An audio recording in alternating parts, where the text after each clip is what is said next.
Hey guys, J0.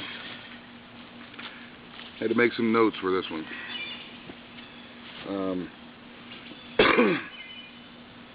I got a really good, heartfelt message from someone who asked me to talk a little bit about the subject that he's concerned with. So, and I was a little concerned from reading his message, and I wrote some key points down. And like I say, this is strictly my opinion and my thoughts on your concerns. And I thank you for giving me this message and for the topic for the video, because I'm sure that you're not alone. You're not alone in how you're feeling right now, and you're not alone because I've been there, and we've all been there. Anybody who has been prepping for a long time, or like I say, preppers, is a generalization of all of us who homestead or store food and stuff like that. So, read a little bit about the message. He says, the concept of storing food, water, etc. is somewhat new to me.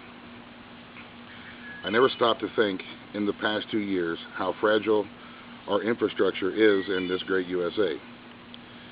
We are so intertwined with other countries and dependent on foreign oil that if a major event occurred, I might have to live off just what I have for an indeterminate period of time in my apartment.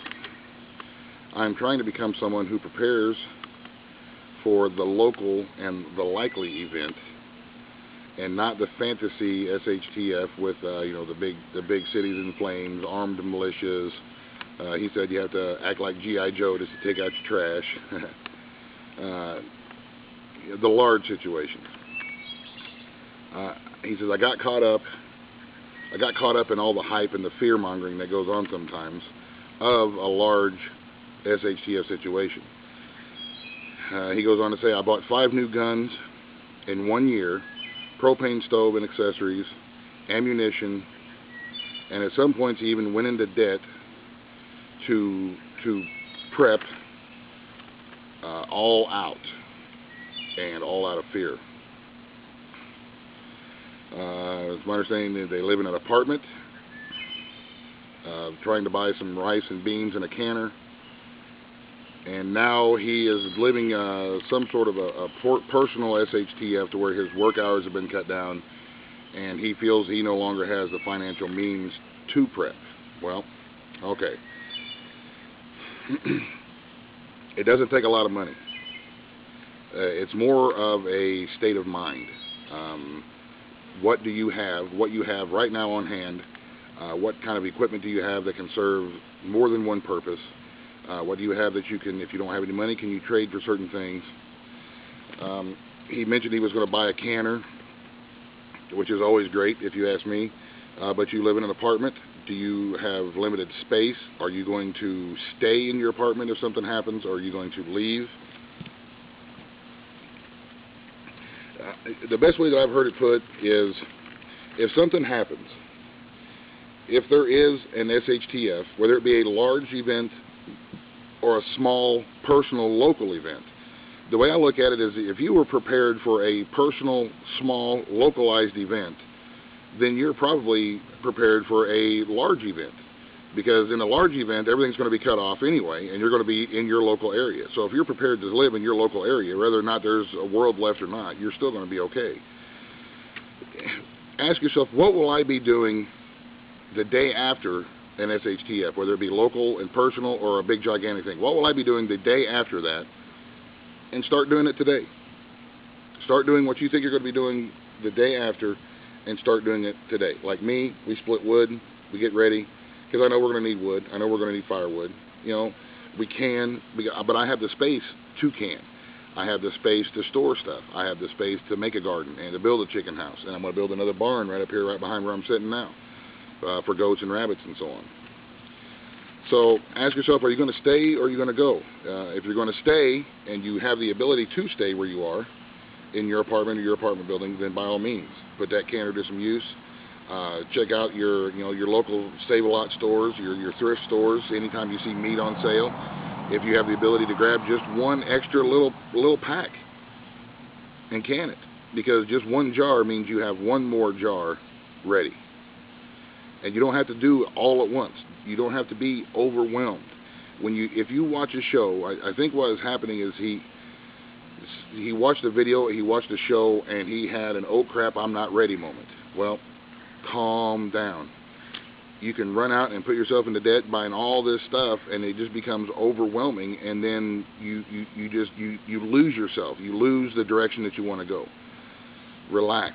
Think about what you need to actually have on hand. Think about the equipment that you need. Think about your family situation. Think about your food and your water situation. Guns and ammo is fine and dandy, but you can't eat it. Buying a canner is wonderful. If you have space to store canned goods, then anytime you see something on sale, or you see a little guy on the side of the road selling something out of his garden, you find anything that is inexpensive, if you are able to, grab it. If you have a little small backyard, grow yourself a couple of tomato plants and can them. So doing little things like that, look in your thrift stores, look in the Goodwill stores or the Salvation Army stores or any kind of second-hand store or yard sales to see if you can find a dehydrator, because if you make a meal and you have leftovers, you can can that leftover stuff, or you can dehydrate that leftover for future use. There's a lot of people that do that. There's a lot of videos on how to do that. When I canned some pork, I had leftover pork and beans that I also canned and put them into storage. So he asked me to give him a little bit of encouragement, and the only encouragement is this: just calm down. You're doing fine. Just thinking about things that you need to have on hand is a great step. You're doing okay. And you may not be where you need to be, but nobody ever is.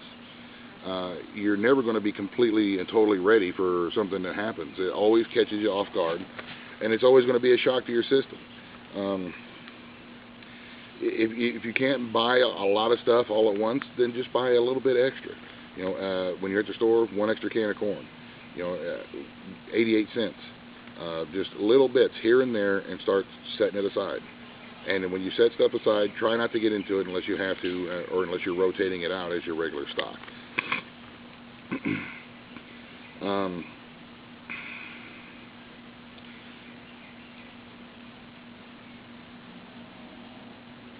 He said that he doesn't have the money to buy extra gear.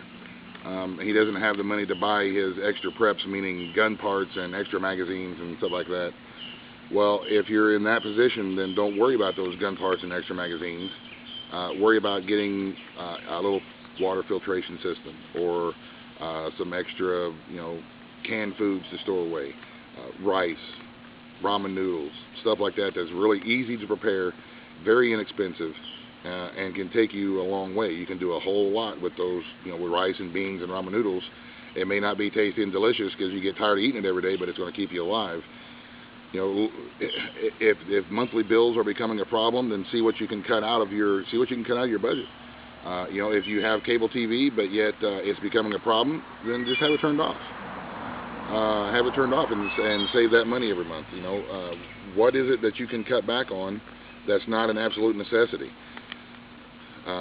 Speaking from personal experience, there's a lot of things that you think you need every day that you actually don't, and you can do just fine without. So take a look at your personal budget and see where can you make some cutbacks and start cutting back. And it may take a minute to get used to it, but once you get used to it, then it becomes the norm. It becomes the normal thing every day.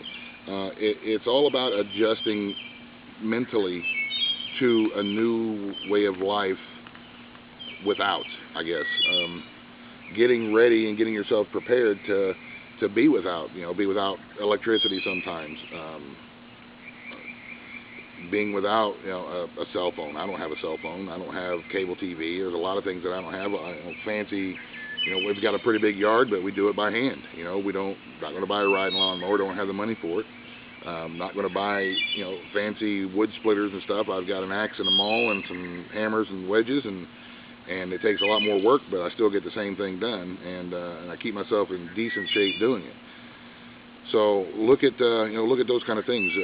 What is an actual necessity and what is a luxury? If you're in a very bad financial situation, then start dumping some of the luxuries to save yourself a little bit here and there where you can, because that stuff really is not necessary at all. And like I say, ask yourself, what am I going to do the day after something happens? What will I be doing? And then start doing that today. If you find yourself in a position to where you think, well, if something happens, what I'm going to be doing is finding extra fruits and vegetables and meats here and there, anywhere I can, and dehydrating them or canning them, well then start doing that stuff today. That way you're one step ahead for whatever happens, whether it be a big giant, sun explodes and the whole grid's down, or whether it be, oh crap, I lost my job, my factory closed down, or somebody got sick and we can't work anymore and there's no more income coming in. If you're ready for a great big thing, then you're also ready for a little bitty thing. Or I should say that's backwards. If you're ready for a small, personalized, localized event, whether it be storms or sickness or God forbid something else, then you're also going to be ready for a big giant event. So I would say start with very small attainable goals. This month I want to add to my preps 5 pounds of beans and 5 pounds of rice. That should cost right around $12 to $15 depending on where you live. 5 pounds of beans, 5 pounds of rice, adding it to my preps this month. If you can do more, wonderful. But if you can't, then you're not letting yourself down because you've set a small attainable goal. And I've talked with some really smart people on Skype. And it's all about setting small goals for yourself. That way you don't feel like you've ever let yourself down and you still feel like you're accomplishing something. Even if it's something as small as adding 5 pounds of rice and beans to your preps a month. Well, 6 months, next thing you know, you've got 30 pounds of each. And that'll go quite a ways. 30 pounds of rice and 30 pounds of beans will go for quite a ways. Or if you catch ramen noodles on sale or cans of vegetables on sale, grab a couple extra. So the encouragement starts with just getting yourself ready mentally and saying, okay, what is necessary and what is not necessary. Don't ever tell yourself, man, I can't keep up with it and I'm getting down and I'm getting discouraged because I can't afford to do anything. Well, don't think like that, because anything that you set aside extra is a benefit and it's a bonus and you're doing fine. If you can only manage to put 1 pound of rice and beans aside and 1 can of tuna or 1 can of Spam a month, that's still extra and it's still all a bonus. And the encouragement comes from just keeping yourself thinking in that direction. And anytime you feel alone, always remember, I'm a God-fearing man. And anytime I get down and I feel alone, I say a prayer because I know that I'm not alone and I know that God's with me. So keep your head up. You got to walk into the storm face first sometimes, but it's okay because God's got your back, and you're doing fine, bro. You're doing fine, and I hope this helps a little bit. Take it one small step at a time.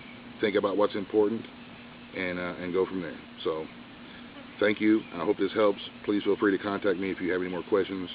JNo0 is my Skype, and we'll talk to you soon. God bless. The end. Buzz, the end.